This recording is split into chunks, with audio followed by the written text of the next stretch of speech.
옛날 어느 날 어사 박문수가 어명을 받들고 암행을 나갔다가 한양으로 돌아오는 길이었다. 장터에서 허름한 천막에 좌판 하나를 놓고 관상을 보는 사람이 있었는데 사람들의 발길이 끊이지 않았다. 박문수는 관상을 보고 나오는 노인에게 복채를 물어보니 5냥이라고 하였다. 5냥이라는 큰 돈을 들여 관상을 보고 있는 사람들이 속고 있는 게 아닌가 싶어 가까이서 계속 지켜보았다. 한 부인이 관상을 보러 왔다 하면서 들어갔는데 관상쟁이가 말하였다. 앞에 있는 글자 중 하나를 찍어보시오. 부인은 한일 자를 찍었다. 그래, 무엇이 궁금한 것이오? 부인은 남편이 집을 나간 지 10년이 넘도록 돌아오지를 않아 죽었는지 살았는지를 알고 싶다고 말하였다. 관상쟁이는 한일자는 누워있는 형국이라 남편은 죽었으니 찾지 말라고 하였다. 남편이 죽었을 리가 없다며 부인은 한 번 더 점을 봐달라며 부탁했고 이번에는 약약자를 찍었는데 관상쟁이는 다음과 같이 풀이하였다.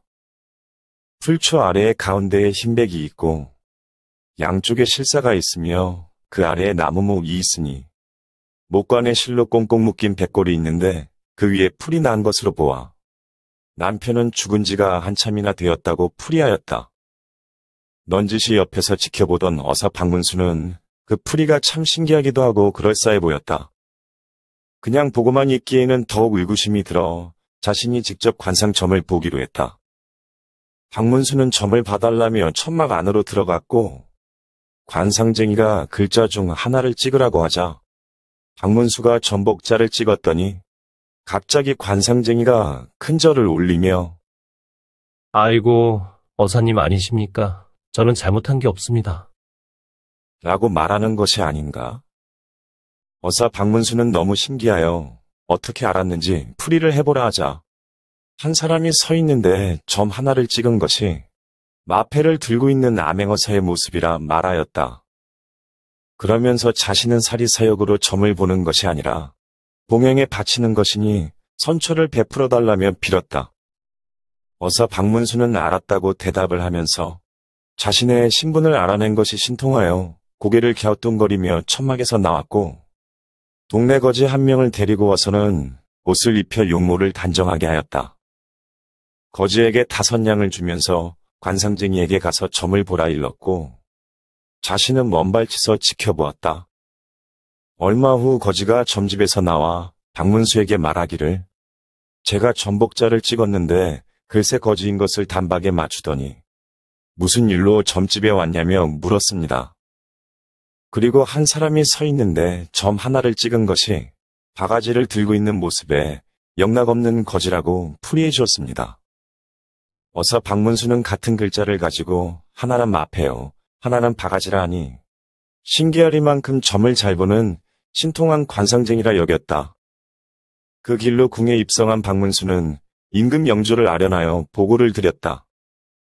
영조 또한 기이하게 여겨 자신이 직접 거지 행색을 하고 관상쟁이를 찾아갔다. 영조는 점을 보는 방법을 박문수에게 이미 들은지라 미리 준비한 글자에서 선택하지 않으면 점을 맞추지 못할 거라 여겼고 관상쟁이에게 자기는 떠돌이 거지이며 그를 전혀 모른다고 말했다. 그리고 딱 한 글자를 안다고 말하면서 한일 자를 땅 바닥 위에 그었다.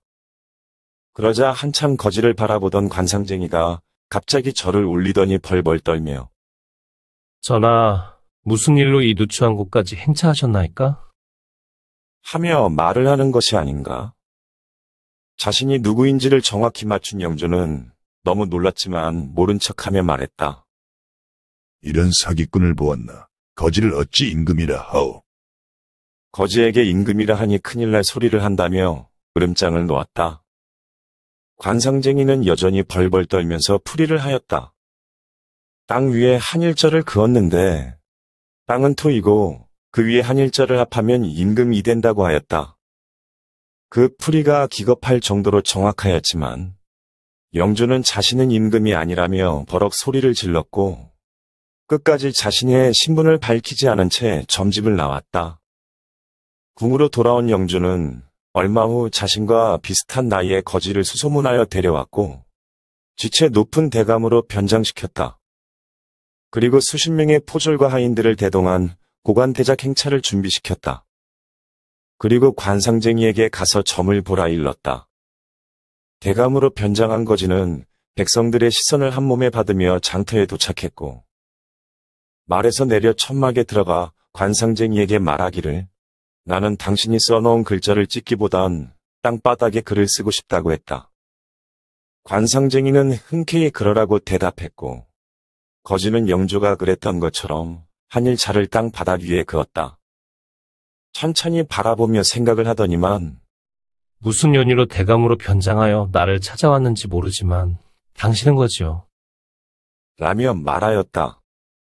어디서 감히 대감 앞에서 막말을 하느냐며 큰 소리로 호통을 쳤다. 그러자 풀이를 하는데 땅바닥 위에 한일자로 누워있으니 당신은 거지가 아니고 무엇이냐며 관상쟁이가 오히려 호통을 치며 말했다. 이 소식을 들은 영주는 똑같은 한일자를 가지고 한 사람은 왕이요 한 사람은 거지라니 기막힌 점에 탐복하였고 대단한 관상가라며 칭하였다. 그리고 그를 궁으로 불러들였고 관상감으로 중용하여 가까이서 지켜보며 두루두루 의견을 들었다고 한다.